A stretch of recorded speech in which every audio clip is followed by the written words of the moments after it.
بسم اللہ الرحمن الرحیم۔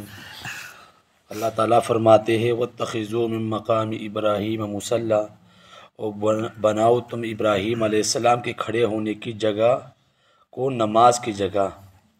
مقام ابراہیم سے مراد وہ پتھر ہے جس پر کھڑے ہو کر حضرت ابراہیم علیہ السلام کعبۃ اللہ کی چنائی کرتے تھے۔ یہ گویا لفٹ کا کام دیتا تھا۔ اس پتھر پر حضرت ابراہیم علیہ السلام کے پاؤں کے نشان آج بھی موجود ہے اور بیت اللہ شریف کے قریب شیشے کے خول میں محفوظ ہے۔ تو یہ جب ابراہیم علیہ السلام آئے بیت اللہ شریف کی چنائی کرتے تھے تو دیواریں اونچی تھی، تو بعض علماء فرماتے ہیں یہ پتھر جنت سے لایا گیا تھا۔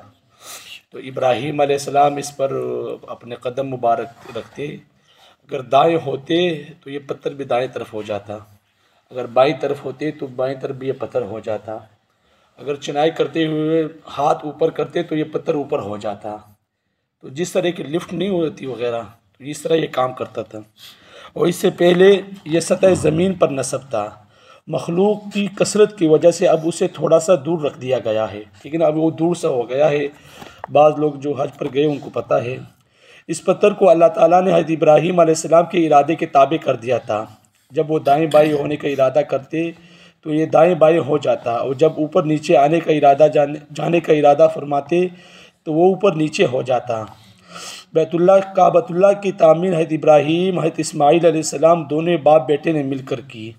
اس میں کوئی تیسرا آدمی شامل نہیں تھا، یہ دو ہی تھے، ابراہیم علیہ السلام اور اسماعیل علیہ السلام۔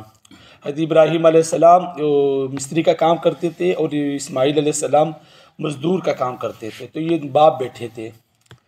دو تین باتیں سمجھ لیجئے کہ جس طرح اب تو یہ دور ہو گیا ہے کافی، اللہ تعالی ہم سب کو بیت اللہ شریف جانے کی توفیق عطا فرمائے۔ تو آپ دیکھیں گے وہ خول میں بند ہو چکا ہے۔ بعض لوگوں نے موبائل میں بھی دیکھا ہوگا، شاہد تصویروں میں، کہ جو ابراہیم علیہ السلام کے قدم مبارک ہے وہ گول ہے، اس میں انگلیوں کی نشانات نہیں ہے۔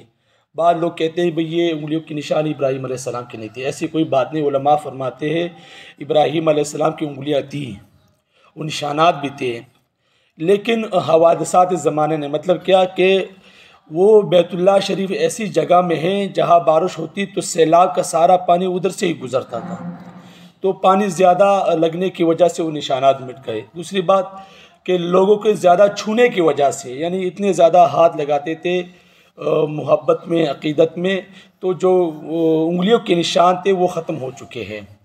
تو اب وہ باقی پاؤں قدم مبارک کے نشانات پہ ہے، لیکن انگلیوں کے نشانات نہیں ہے۔ تو یہ نہیں کہ ابراہیم علیہ السلام کی انگلیاں نہیں تھی، بلکہ تھی، لیکن نشانات مٹ گئے ہیں لوگوں کے چھونے کی وجہ سے، ٹھیک ہے نا۔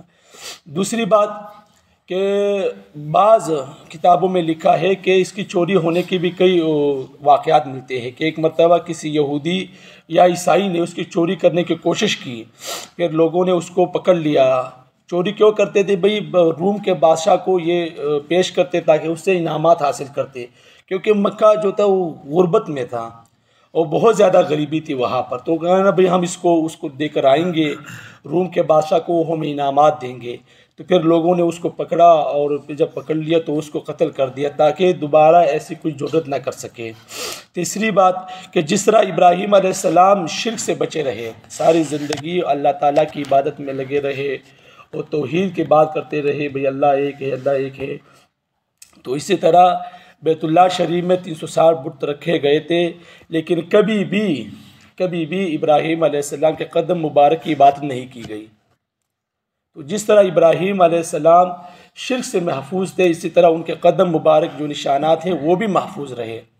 تو اس سے پتہ چلتا ہے کہ بھئی اگر آدمی گناہ کرتا ہے تو اس کا جو اثر ہے، علماء فرماتے ہیں اس کا جو اثر ہے وہ اولاد تک جاتا ہے۔ اگر باپ چھوٹا گناہ کرتا ہے تو بیٹا بڑا گناہ کرے گا۔ تو اسی طرح علماء فرماتے ہیں اگر آپ نمازیں پڑھیں گے، روزہ رکھیں گے، کوئی بھی نیکی کا کام کریں گے تو بیٹا آپ کو دیکھ کر اس کو سیکھ کر وہ بھی یہ کام کرے گا۔ اگر آپ غلط کام کریں گے تو وہ بیٹا آپ کی ان غلط حرکات کو دیکھ کر وہ بھی اس میں خوش ہو کر اس میں شامل ہو جایا کرے گا کہ یہ تو میرا باپ کرتا تھا، مطلب بہت بڑا کام ہے۔ کیوں؟ اولاد کے لیے باپ بادشاہ کے طور پر ہوتا ہے، جس طرح ایک بادشاہ ہوتی ہے، نیچے رعایا ہوتی ہے، تو اولاد کے لیے باپ بادشاہ کے طور پر ہوتا ہے کہ بھئی بادشاہ جو کرے گا رعایا بھی وہی کرے گی، جو باپ کرے گا اولاد بھی وہی کرے گی۔ تو اپنے آپ کو گناہوں سے محفوظ رکھے، اگر نیکی کا کام نہیں کر سکتے تو گناہوں سے بھی اپنے آپ کو محفوظ رکھے، کیونکہ گناہ وہ ہمارے ایک استاد جی تھے، اللہ تعالیٰ ان کی عمر کو دراز کے لے، رشید میاں صاحب مدد ذلہ علی، وہ فرماتے ہیں سب سے بڑی نیکی کیا ہے، سب سے بڑی نیکی کیا ہے دنیا میں، اگر کوئی کرنا چاہے تو کس نے نماز روزہ، کس نے کیا، جس کے ذہن میں جو آیا، تو انہوں نے فرمایا سب سے بڑی نیکی ہے کہ آدمی گناہوں سے اپنے آپ کو محفوظ رکھے۔ جب گناہ نہیں ہوں گے، نیکی ہو یا نہ ہو لیکن گناہ تو نہیں ہوں گے، تو گناہوں سے اپنے آپ کو محفوظ رکھے۔